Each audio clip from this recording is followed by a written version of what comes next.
স্নিগ্ধ বিষ লেখিকা সানজিদা আক্তার মুন্নি পর্ব ১১-র প্রথমাংশ। সতর্কীকরণ। এই গল্পে কিছু অশালীন শব্দচয়ন এবং কট্টর ভাষার ব্যবহার রয়েছে। সমস্ত পাঠকের জন্য এটি সমানভাবে উপযুক্ত নাও হতে পারে। পাঠকগণ নিজ সতর্কতা ও বিবেচনায় এগিয়ে পড়ুন। তর্সির স্বপ্নটা দেখে আর নিদ্রায় আচ্ছন্ন থাকতে পারে না, তথস্থ হয়ে যায় ওর অন্তর। এই স্বপ্ন মাঝে মধ্যেই দেখে, নিত্য দেখলেও ভয়টা দ্বিগুণ রূপেই চেপে ধরে। তৌসির আঁতকে উঠে বসে পড়ে। ওর বাহুতে নাজহার মাথা রাখা ছিল বিধায় নাজহা পাটি থেকে কিছুটা দূরে ছিটকে পড়ে ফ্লোরে। স্বাভাবিকভাবেই এমনটা হয়, যে কারো ঘুম ভেঙে যাবে।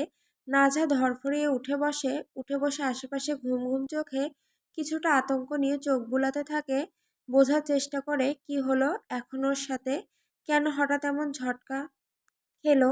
সামনে তাকাতে কিছুটা অবাক হয়। তৌসির বসে আছে ছন্নছাড়া রূপ ধারণ করে, একদৃষ্টিতে ফ্লোরের ন্যায় তাকিয়ে আছে। তৌসিরের দুই হাতের শক্তপোক্ত বাহুগুলো তিরতির করে কাঁপছে। ঘামের ফোঁটা লেগে আছে ঘাড়ের সাদা চামড়ায়। নাজহার সঠিকভাবে ধরতে না পারলেও এতটুকু বুঝেছে, এই কিপ্টে লোক নিশ্চয়ই কিছু ভয়াবহ স্বপ্ন-টপ্ন দেখেছে, এর জন্য এমন আতঙ্কে ঠেকিয়ে বসেছে। নাজহার মন বলে, একটাবার জিজ্ঞেস করি কি হয়েছে। কিছু কি হয়েছে? আচ্ছা, আপনি কি পানি খাবেন? পানি দিব? একটু পানি খান, দেখবেন ভেতর শান্ত হয়ে যাবে। মন চাইলেও মস্তিষ্ক সদাই বারংবার এমন কিছু করার প্রয়োজন নেই। সে তার মতো, তুমি তোমার মতো। নাজহা নিজের মস্তিষ্কের কথাটাই বাস্তব রূপে ধারণ করে নিয়ে চুপটি করে ওড়নাটা গায়ে জড়িয়ে উঠে যায়। উদ্দেশ্য অজু করে তাহাজ্জুদ পড়ে নেওয়া। ঘুম যখন ভেঙেই গেল তাহলে আর কী বা করা। নামাজ আজ একটু আগেই পড়ে নি। রুমে দুজন মানব, অথচ একটু টু শব্দ নেই। একজন আরেকজনের নিঃশ্বাসটাই শুধু শুনছে, আর কিছু না। নাজহার কানে স্পষ্ট আসছে তৌসিরের জোরে শ্বাস ছাড়ার শব্দ, কিন্তু তারপরও ও একটিবার জিজ্ঞেস করে না কি হয়েছে আপনার। ও নিজের মতো চুপচাপ উঠে ওয়াশরুমের দিকে পা বাড়ায়। তৌসির নাজহার উঠে যাওয়ার বিষয়টি অনুভব করে ঘাড় ফিরিয়ে একবার তার যাওয়ার দিকে তাকায়। তালুকদারের মাইয়া বলে কথা, মায়া দয়া কি থাকবে? থাকার তো কথা নয়, তাই নেই। নিজের পরিবারের মতোই হয়েছে স্বার্থপর। এই যে তৌসিরের এই হালত দেখেও কিছু বলল না, একটিবার জিজ্ঞাসাও করল না, এ কেমন নারী, এ কেমন বউ? বউ না দুশ্মন? তৌসিরও যাওয়ার পানে একইভাবে তাকিয়ে বলে, ইতরের ঘরের ইতরানি, ডাকাইতের ঘরের ডাকাইত, শয়তাননি, তোর এই ঠাডা পড়া বিবেকে গজব পড়ুক গজব। এই বলে ঘাড় ঘুরিয়ে নেয় নিজেকেই নিজে বলে, কিছু অতীত হয় সুন্দর আর কিছু হয় বীভৎস, তাই সব গুলিয়ে নেওয়া উচিত নয়। এই বলে আবার ঘুমাতে যাবে, তখনই দেখে বালিশের পাশে নাজহার ফোন পিটপিট করছে অ্যালার্মের আওয়াজে। তৌসির হাত বাড়িয়ে অ্যালার্মটা বন্ধ করে একটু সময় তাকিয়ে রয় ফোনের দিকে। নাজহার ফোনের পাশে ওর ফোন রাখা, নাজহার গ্যালাক্সি S25 আলট্রা। ফোনের পাশে তৌসিরের 17 সালের গ্যালাক্সি S8 পুরাতন ডিসপ্লে। ভাঙাচারা ফোনকে ভারী বেমানান লাগছে, ঠিক তেমন বেমানান যেমনটা নাজহার পাশে তৌসিরকে লাগে।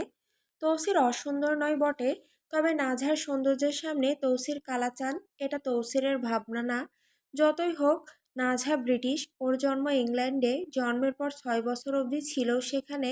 বাবা বাংলাদেশি হয় পেয়েছে বাবার আচরণ, স্বভাব, সব কিছু। আর মা ব্রিটিশ হয় পেয়েছে মায়ের সৌন্দর্য। তৌসির মাঝে মধ্যে নাজহার দিকে তাকায় দু এক পলক, সাথে ভাবে, এই পুতুল সত্যি ওর ঘরের বউ, ওর নিজের বউ। ওর ঠিক এখনো বিশ্বাস হয় না এমন একটা মেয়ে ওর মতো মানুষের কপালে সত্যি খোদা জুটিয়েছেন। তৌসির এই খণ্ডখানিক ভাবনার অতল গহ্বরে ডুবে ম্লান হেসে বলে ওঠে, এমন এক ঝিজ জুটাইলা দয়াল, আমার মতো বজ্জাতের তাকদিরে যেই হালারপুত দেখব সেই স্বপ্ন বুনতে শুরু করব। এটা ভেবেই কপাল কুঁচকায়। নিজেই নিজের কথার উত্তর দেয়, আমার বউ আমার ব্যক্তিগত জিজ, ওরে লইয়া স্বপ্ন দেখলেই তো আর পাইব না। উক্ত কথাটা তৌসির নিজের মধ্যে অনুভব করে। এটা ভাবতেই খুশিতে সুরমা নদীতে লাফ দিতে মন চাচ্ছে যে ওর বউ শুধুই ওর, এই পুতুলও নিজের একান্ত। এখন যদি স্পিকার বাজানো সম্ভব হতো তবে লুঙ্গি হাতে নিয়ে একটা লুঙ্গি ডান্স দিত। আজ মন বড্ড খুশি, এই খুশি উদযাপন করার জন্য হলেও একটা ঝাক্কাস ডান্স উচিত। সাথে এক বোতল বিয়ার, আর পার্টনার হিসেবে নাজহা হলে মনে হয় দুর্দান্ত একটা ডান্স দিত। কিন্তু যেই নাজহা ডান্সের কথা বললে তৌসিরকে বেইজ্জত করে দিবে ভদ্র ভাষায়। তাই ইজ্জত নিয়েই থাকা উত্তম, প্রয়োজন নেই বেইজ্জতি ডান্সের। তৌসির বালিশে মাথা রাখে, একটু ঘুমানো প্রয়োজন। যেই না বালিশে মাথা রাখে তখনই নাজা ওয়াশরুম হতে বেরিয়ে এসে গাঢ় গলায় বলে, এরে হুনরানি, এই যে শুনছেন? নাঝার ডাক শুনে তৌসির এই ডাকের মর্মার্থ উপলব্ধি করতে পারে যে হয়তো কোনো প্রয়োজন পড়েছে এই স্বার্থপর ঝিজের, নয়তো এত মিঠা করে ডাক দিত না।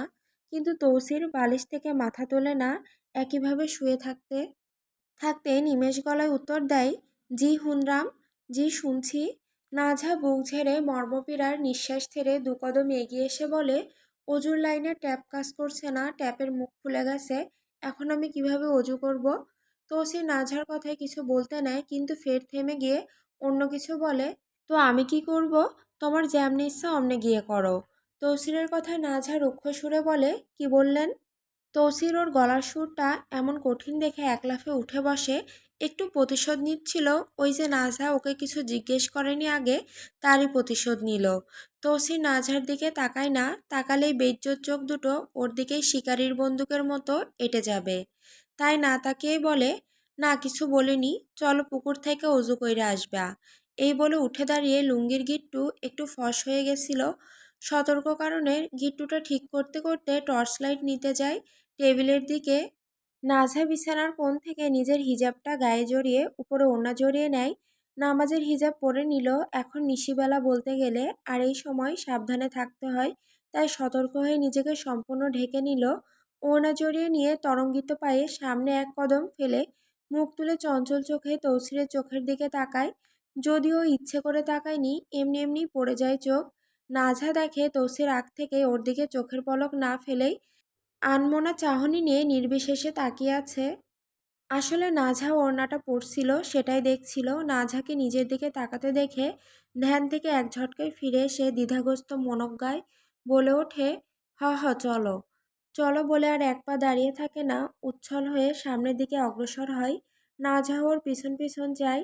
নিচে এসে সদর দরজায় তালা খুলে তৌসির টর্চ জ্বালিয়ে নাঝাকে বলে, তুমি একটু খাড়াও, আমি দেখি কোনো চোর টোর আছে নাকি, লাইট মাইরা পরে বের হইবা। এই আদেশ দিয়ে সদর দরজা থেকে সামনে পা রেখে আশেপাশে লাইট মেরে ভালো করে দেখে নেয় কেউ আছে কি না। না কেউ নেই, থাকার কথাও না। তৌসির জানে কেউ অত সাহস দেখাবে না, কিন্তু তাও একটু চেক করে নিল, ওর বউ এই নিশিরাতে বের হইছে বলে কথা। তৌসির ঘাড় ঘুরিয়ে পিছনে তাকিয়ে নাঝার দিকে তাকায়, যদিও অন্ধকারে ওকে স্পষ্ট দেখতে পায় না, কিন্তু অবয়ব চোখে আটকায়। তৌসির বলে, তালুকদারের মাইয়া, দোয়া দরুদ যা যা পারো তা পইরা পা রাখো বাইরে, না পড়লে মাগির পোলা জিনরা তোমার আবার যাইত্যা ধরবো। এমন কথায় নাঝার ভেতরে মর্মন্তদ ক্রোধের সঞ্চার হয়।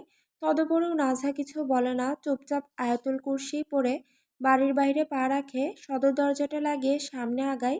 তৌসির সামনে চরণ ফেলতে ফেলতে বলে ওঠে, তালুকদারের মাইয়া, তুমি বিলাসিতাটা একটু কমাও। আকস্মিক এমন কথায় নাঝার মনে মনে তীব্রভাবে কৌপিন্য জমে। আর জমারিত কথা, এমন লাইনহীন কথা শুনে কেউ কি ঠিক থাকে? নাঝা খানিকটা কঠিন বিষাদময় ধ্বনিতে বলে, আমি কি বিলাসিতা করেছি এত বড় বড় কথা বলছেন? তৌসির ওর কথায় কিঞ্চিত হেসে পিছনে তাকিয়ে ওর দিকে এক পলক চোখ বুলায়, তারপর সামনে দৃষ্টি স্থির করে বলে, এই যে প্রতিদিন নয়া নয়া ড্রেস পরো, মানলাম নয়া বউ, এর লাইগে একটু আধটু নতুন কাপড় পরবা, তাই বললে সব পইরা নিবা? এবছরের জন্য দুইটা না হলে চারটা ড্রেস বের করিও, বাকিগুলো রাইখা দিও, অযথা ঘরে পরে নতুন কাপড় নষ্ট কইরা কি করবা? তৌসিরের কথাগুলো নাঝার কানে যায়, তবে আজ রাগ হয় না ওর। এটা তো নতুন কিছু না। নাঝা সিক্ত কঠোর ব্যঞ্জনায় বলে, আমি এক ড্রেস মাসে দুবার পরি না, আর আপনি বছরে চারটে বলছেন? দুঃখিত, অসম্ভব তা আমার পক্ষে। আহা, তুমি বুঝতাছো না গো কৈতরি, ওই যে নয়া নয়া ড্রেস পরো, এগুলোর দাম একটা বাংলাদেশি টাকায় 6-7 হাজার। ফুপু চাচারা তো লন্ডন থেকে আমদানি দিয়া দেয়, এর জন্য কদর বুঝতাছো না, একটু আয় করতে শিখো। নাজা তৌসিরের কথার উত্তরে ঘাড়তাড়ামি করে বলে, আমি বিলাসিতা ত্যাগ করে আপনার মতো কিপটামি করতে পারবো না। তৌসিরের প্রখর রাগ হয়, শান্ত মেজাজে হঠাৎ তীব্র ক্রোধের বিস্ফোরণ ঘটে। সামনে আগাতে আগাতে অনমনীয় স্বরে নাজার কথার বিপরীতে বলে, আম্বানির ঘরের খাম্বানি, আমার লগে ঘর করতে যদি হয় তাইলে আয় করতে শিখো, নয়তো বাপের বাড়ি সোজা দৌড়ো। নাজা তৌসিরের কথায় নাক মুখ কুচকে চাপার আগে মোড়া সুরে বলে, বউ একটা কাপড় চাইলে মানুষ বউকে 10টা কিনে দেয়, আর আপনি ছি। তৌসির নাজহার এই উদাহরণ দেখে মিটি হেসে তাচ্ছিল্যের সুরে বলে, আমি এলন মার্কসের ভাই বেলুন মার্কস না যে বউ একটা কইলে 10টা কিনে দিমু। একটাও দিমু কিনা সন্দেহ আছে। নাজহা তৌসিরের এই উত্তরে অচ্যুত বিরক্ত হয়ে বলে, সি কত ছোট লোক আপনি, এত কিপটামি করে কি হবে এই দুদিনের জীবনে? তৌসির ওর কথায় আলতো হেসে মিঠা সুরে শোধায়, এত বিলাসিতা করে কি হবে এই দুদিনের রজনীতে? নাজহার কথা বাড়ায় না, এতক্ষণে ওরা পুকুরে চলে এসেছে। নাজহা চুপচাপ নামতে থাকে পুকুরের সিঁড়ি বেয়ে। তৌসির আওয়াজ দিয়ে বলে, দেখো সাপ টাপ থাকতে পারে। এই বলে নিজেও নেমে যায়। নাজহা মিসওয়াক করে অজু করে নেয়। তৌসির আশেপাশে লাইট দিয়ে দেখে পানিতে মাছ চোখে পড়ে কিনা, কিন্তু না, বড় মাছ চোখে পড়ল না। নাজহা অজু শেষ করে উঠে দাঁড়িয়ে বলে, চলুন। তৌসির নাজহার কথায় ওর দিকে সরু চোখে চোখ নামিয়ে তাকিয়ে বলে, তুমি 5 মিনিট খাড়াও, আমি একটা ডুব দিয়া লই, ঘাইমা গেছি। নাজহা তো অলঙ্ঘনীয়ভাবে অবাক হয়। এই তিমির ঘেরা নিশীথে তৌসির গোসল করবে? এ কেমন কথা? নাজহা অবাক হয়ে দাঁড়িয়ে রয়, তবে বলে না কেন করবেন, প্রয়োজন নেই করার। তৌসির ওর হাতে টর্চটা দিয়ে 2 সিঁড়ি নেমে ঝাঁপ দেয় পুকুরে। নাজহা 2 সিঁড়ি উপরে উঠে পানির দিকে লাইট নিক্ষেপ করে। তৌসির সাঁতরে ডুব দিয়ে ধীরে ধীরে উপরে আসতে আসতে বলে, যাকগে একটু আরাম লাগবো, শাওয়ার স্বপ্ন দেখা ঘাইমা গেছিলাম। নাজা কথাটা শুনে তবে উত্তরে কিছু বলে না। ওর বেহায়া চোখদ্বয় আটকে গেছে তৌসিরের দিকে। ওর পরনে সাদা একটা স্যান্ডো গেঞ্জি আর কালো লুঙ্গি। পানিতে ভিজার কারণ সাদা গেঞ্জিটা ভিজে ওর নিখুঁত পৌরষমণ্ডিত শরীরটা স্পষ্ট দেখা যাচ্ছে। শরীর দেখে মনে হচ্ছে এই কিপটে আর যাই করুক, জিম কুস্তি লড়াই এসব হয়তো করে। নাজহার চোখ আটকে রয় সুপারগুলোর মতো তৌসিরের পানে। ওকে এক নজর দেখার কৌতূহলে। ওর প্রশস্ত কাঁধ থেকে নেমে আসা বাহুতে শক্তির প্রবল উপস্থিতি। বুকের গঠন দেখেই মনে হচ্ছে জিম করে অভ্যস্ত। ভিজে গায়ে লেগে থাকা গেঞ্জির নিচে পেশির প্রত্যেকটি রেখা শৃঙ্খলা ভেসে উঠেছে। অ্যাপসগুলো স্পষ্ট, মনে হচ্ছে ইট গাঁথা দেওয়ালের মতো একে একে সাজানো হয়েছে, বা কেউ হয়তো সাজিয়ে দিয়েছে। ফর্সা গায়ে পানির মুক্তার মতো ঝরতেছে। তৌসির নাজহার এই তাকানো লক্ষ্য করে বলে, কি তালো, এমন তাকাও কেন, ক্যারাস টেরাস খাইলা নাকি? তৌসিরের কথায় নাজহা বাস্তবে আসে। দেখতে যতই সুন্দর হোক না কেন, কথাবার্তা আর আচরণ ইবলিশের মতো। ইবলিশও হয়তো এমন কথাবার্তা বলে না। নাজহা নিজের অবাধ্য দৃষ্টিকে সামলে নিয়ে পানির দিকে চোখ রেখে নাকমুখ কুঁচকে বলে, আপনার মতো মানুষের উপর এসব খাওয়া জায়েজ না। তৌসির নাজহার কথায় মুচকি এসে গেঞ্জি খুলতে খুলতে বলে, মুখের ভাষা একটু খারাপ হইলেও আমি দেখতে মন্দ না, তাই লাইন একটু আধটু মারতেই পারো। নাজহা সেই আগের মতো সামনে তাকিয়ে বলে, আমার লাইন মারার শখ ওঠেনি। শখ উঠবো কেমনে, করলার মতো তিতা যে মন। আপনার মতো তো আর কালো নয়, তিতা হলে আমার তিতাই ভালো। হ হা, কালা আর ধলার মাঝে পার্থক্য বুঝো বেটি, পরে কালা ধলা মারাইস। নাজহা শক্ত গলা ধারণ করে, আমি বুঝেই বলছি। তৌসির হাত বাড়িয়ে নাজহার হিজাবের ওপর রাখা ওড়নাটা একটানে নিয়ে নেয়। এমন আকস্মিক ঘটনায় নাজহা ভারী বিরক্ত হয়। দাঁত চেপে বলে, আপনি আমার ওড়না নিলেন কেন? তৌসির নাজহার ওড়নাটা ভেজা লুঙ্গির ওপর পেঁচাতে পেঁচাতে বলে, এখন কি কাপড় ছাড়া ঘরে যামু? তোমার ওড়না কোমরে পেঁচাইয়া তোমার সম্পদ জিনপরির কাছ থেকে লুকাইয়া যাইতে হইব না? নাজহা তৌসিরকে লুঙ্গি বদলাতে দেখে লাইট অফ করে নিয়ে রাগচাপা গলায় বলে, তো আপনি আমার ওড়না কেন পরবেন? দিন বলছি ওড়না। তৌসির ভেজা লুঙ্গিটা খুলতে খুলতে পাশ ফিরে নাজহার মুখের দিকে তাকায়। চন্দ্রালোকিত নিশীতে ওর লাবণ্যময় মুখখানা লাবণ্যের উৎকর্ষ মনে হচ্ছে। তৌসির কপাল কুঁচকে বলে, তো এখন তোমার নিয়ত কি? ওড়না তোমারে দিয়া লুঙ্গি ছাড়া ঘরে যাইতাম? ব্যাস। এমন কথা শুনে নাজহা চুপ হয়ে যায়। এই লোকের সাথে কথায় পারা ওর পক্ষে সম্ভব নয়। সে কি কথা কয় মাঝে মধ্যে। তৌসির নাজহার ওড়নাটা কোমরে শক্ত করে পেঁচিয়ে 2 সিঁড়ি নামতে নামতে বলে, লাইটটা জ্বালাওলো। নাজহা ওর কথায় লাইটের বাটনে সুইচ দেয়। তৌসির লুঙ্গি আর গেঞ্জিটা এক চুবন মেরে নেয় পানিতে, তারপর সোজা হয়ে দাঁড়িয়ে কাপড়গুলো চিপতে চিপতে নাজহার দিকে সরু চোখে এক নজর তাকায়। দেখে নাজহা অন্যদিকে তাকিয়ে আছে। এটা দেখে মনে মনে বলে, মন চাইতেছে গর্দানায় ধরিয়া ইচ্ছামতো চুবাইনি দিই। শাওয়ার মাইয়া রে, আমার দিকে তাকাই না, জালিমনি কোথাকার।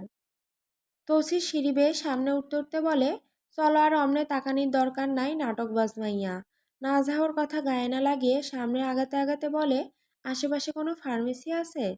অনির্বাণক্ষণে নাজহার মুখে ফার্মেসির কথা শুনে তৌসির স্বল্প মাত্রায় থমকায়। পা থামিয়ে গ্রীবা হেলিয়ে পেছনে তাকিয়ে সরু চাহনি ছড়িয়ে দেয় নাজহার মুখ পানে। কিছু একটা আঁচ করে ভ্রুকুচকে জিজ্ঞেস করে, এখন লাগবে? এখানের এসব ভালো না, আমি টাউনে যাবো কালকে, ভালো ব্র্যান্ডেরটা আয়না দিবনে। নাজহা তৌসিরের কথায় ভড়কে যায়, এই পুরুষ কি ভেবে নিল। ধুর, বলাটাই ভুল হয়ে গেছে, কেন যে জিজ্ঞেস করলো। নাজহা ঠান্ডা গলায় বলে, আমি ওসবের জন্য বলছি না, আমার সিজেট লাগবে, অ্যালার্জি বেড়ে গেছে নাকে চোখে, তাই বলছি। তৌসির এটা শুনে হাঁটতে শুরু করে বলে, ওহো, আমি কই অন্য কিছু। আচ্ছা, সকালে আয়না দিবনে, আর ওইসব লাগলেও কইও।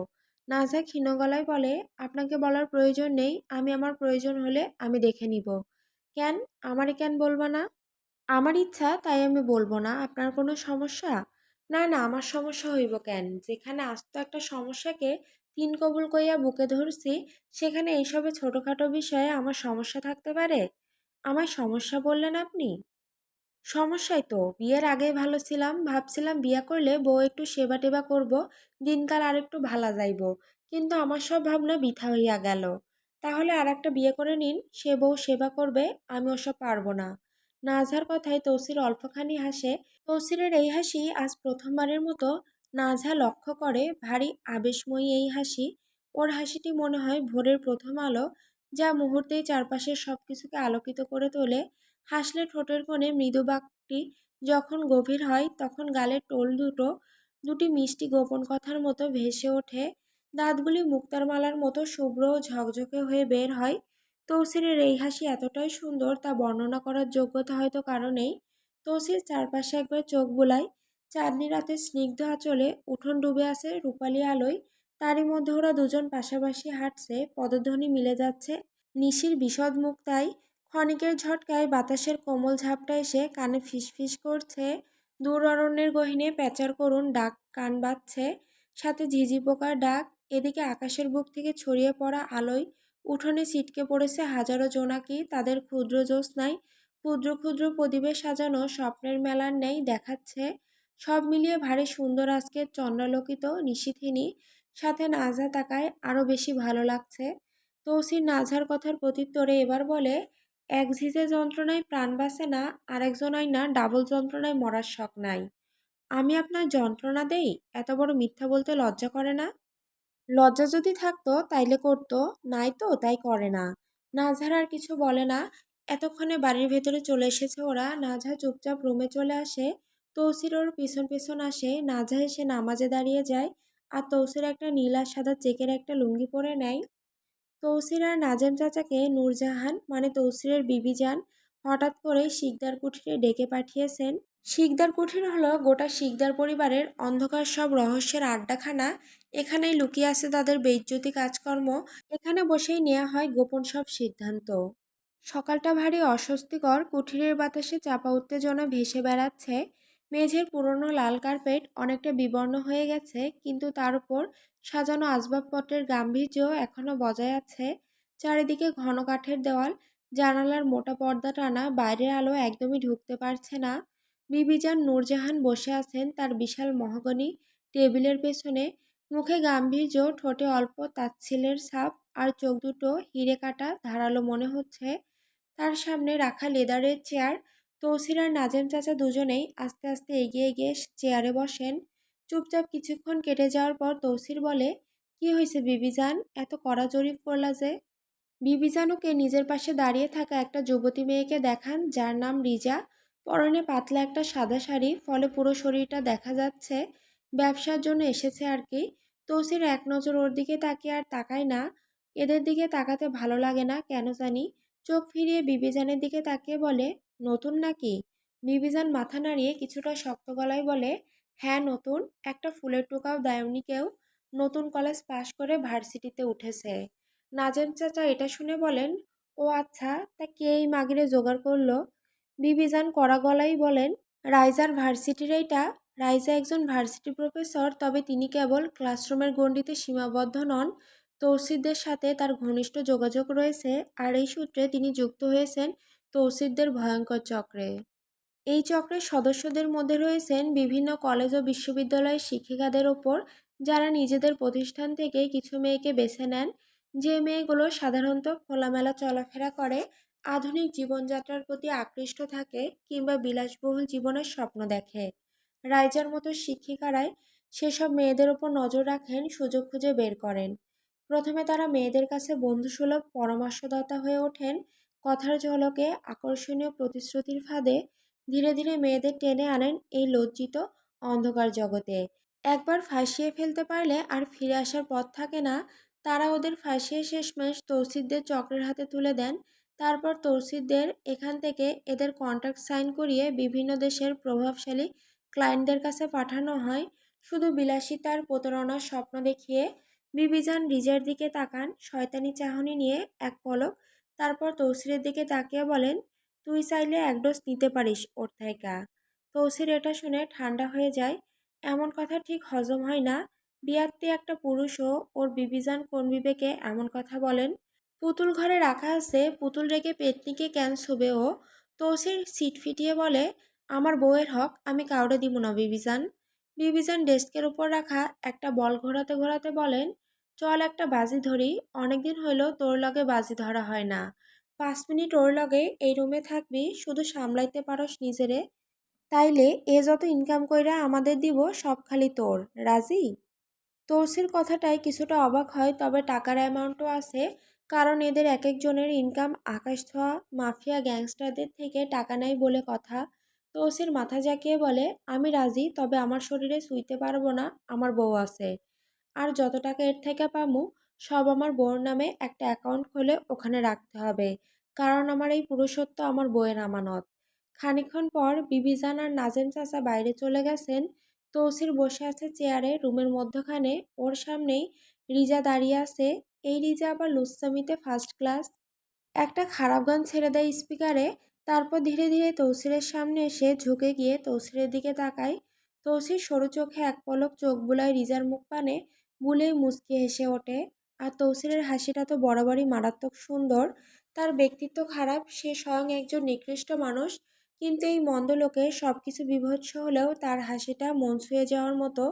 কেউ না চাইতেও এই হাসির ন্যায় মুগ্ধ চোখে খানিক মুহূর্ত চেয়ে থাকবেই। ভারী মন কাড়ে এই হাসি। রিজা তবদা খেয়ে যায়, একদৃষ্টিতে তৌসিরের ঠোঁটের কিনারার দিকে তাকিয়ে রয়। জীবনে অনেক পুরুষ দেখেছে, তবে এমন হাসি এই প্রথম দেখল।